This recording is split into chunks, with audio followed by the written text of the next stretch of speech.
Yeah, glutton.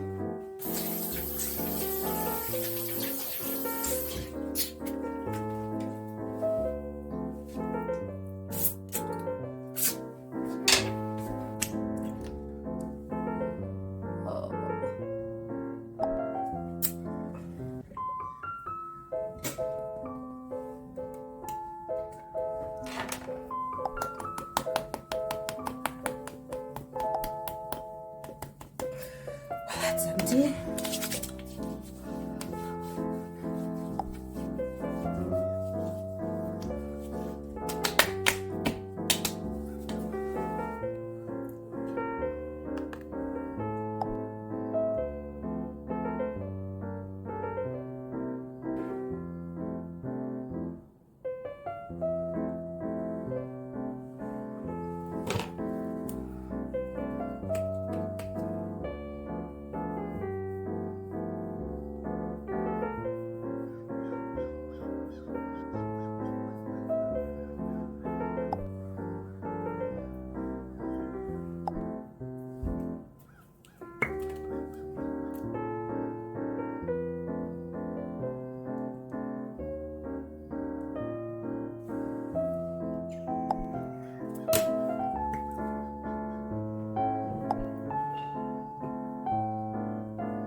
Let me see.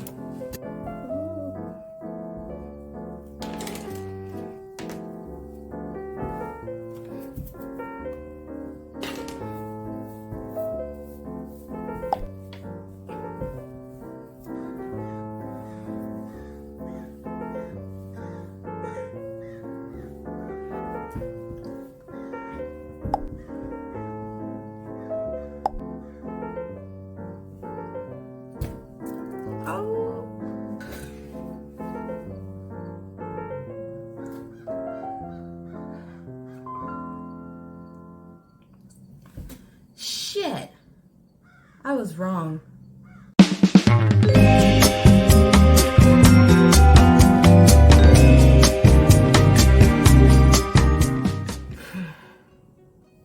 Now, I don't like normally admitting when I'm wrong, but I do it because I want to grow as a person and just improve on myself. But I gotta admit, I'm sorry, but I was wrong.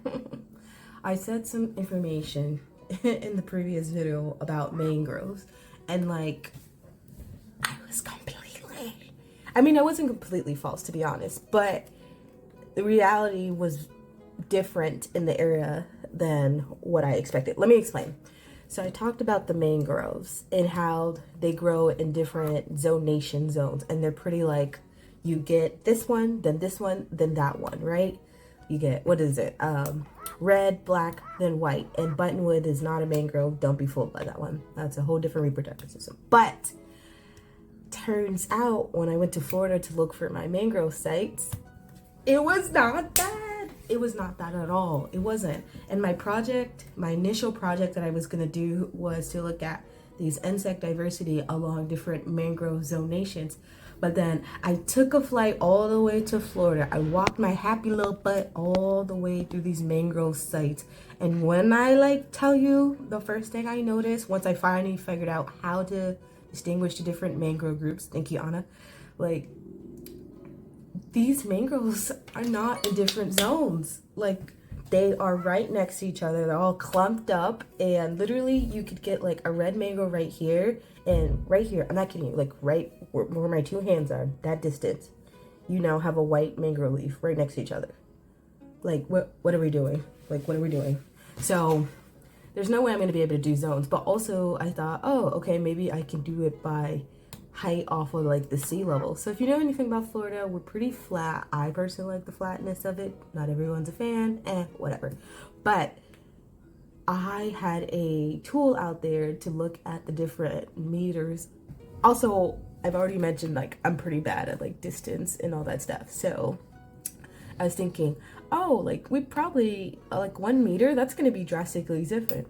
No, 1 meter equals 3 feet. And when I went and took this tool to look at Florida and put it across the different zones, turns out most of the sites I was looking at was no more than 2 feet difference. They're not even a freaking meter, because in a meter you get a whole different mangrove zone. So I was like, there's no way that I can do this project. But honestly, instead of kind of being devastated by it, especially like it's now a year into my PhD, I've like done all this reading and this work to try to figure this stuff out, I just pivoted. And if that's like not a testimony for life itself, just pivot it. And honestly, it just gave me more of an opportunity to do the project that I initially wanted to do, which was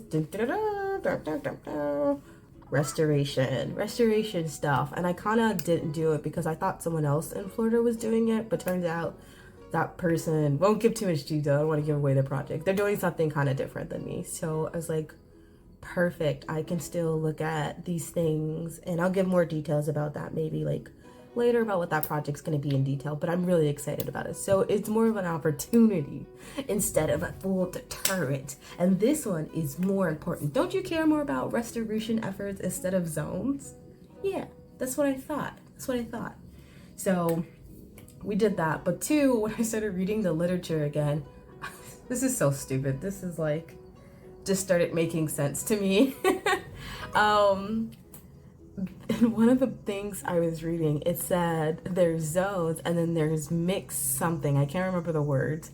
Mixed something. And suddenly that started making sense to me. I was like, you were talking about the mangrove species being mixed next to each other. Fudge. So here we are. But it kind of just like reminded me of like my time in Spain, where I came up with this project for dung beetles, and we went out to look for that species of dung beetle, and that beetle wasn't even there. We found like all of these other species, and like, by the way, do you know how you attract a dung beetle? If you know, like, leave it in the comment section. I'm not gonna give it away just yet, but if you get it right, I'll like heart your message to let you know that you are in the correct way. It's a gross way though. Figure that one out. So yeah, so this is just like kind of something similar, except all the species are there, they're just not where I thought. They're just not exactly where I was, and that's okay. I think that's just like how life is that things are not going to go exactly how you think they're going to go. They're not going to go that way. And in anything, like as you're doing this PhD, or if you're going to do a PhD, you know, you're thinking about it, it just, you quickly learn that whatever you think is going to happen is probably not going to happen. And c'est la vie, such as life. And you just have to learn how to be able to adapt, change, and try to pivot in a different direction just to grow and like figure out if there's one way to solve it, there's probably 3-4 other ways you haven't even thought of just yet. So that's really all I came up here to say. Oh, maybe I'll tell you a little bit. I've had a great time in South Florida, by the way. And I'm really excited. I'm excited to do this project. I'm excited to see what type of insect diversity we're gonna find there in South Florida, in the mangroves. And I'm excited to come back and share with you guys. In a few years, I do want to do like a science communication portion where maybe I'll have like a bunch of folks come out and help, but like teach them about mangroves, insects, and all of these really cool, important things that I'm enjoying a lot. So, you know, maybe stay tuned for that. Yeah. Okay, I'm gonna go. There's like a really good festival nearby and I want to go eat some food. Okay. Bye-bye. Ciao.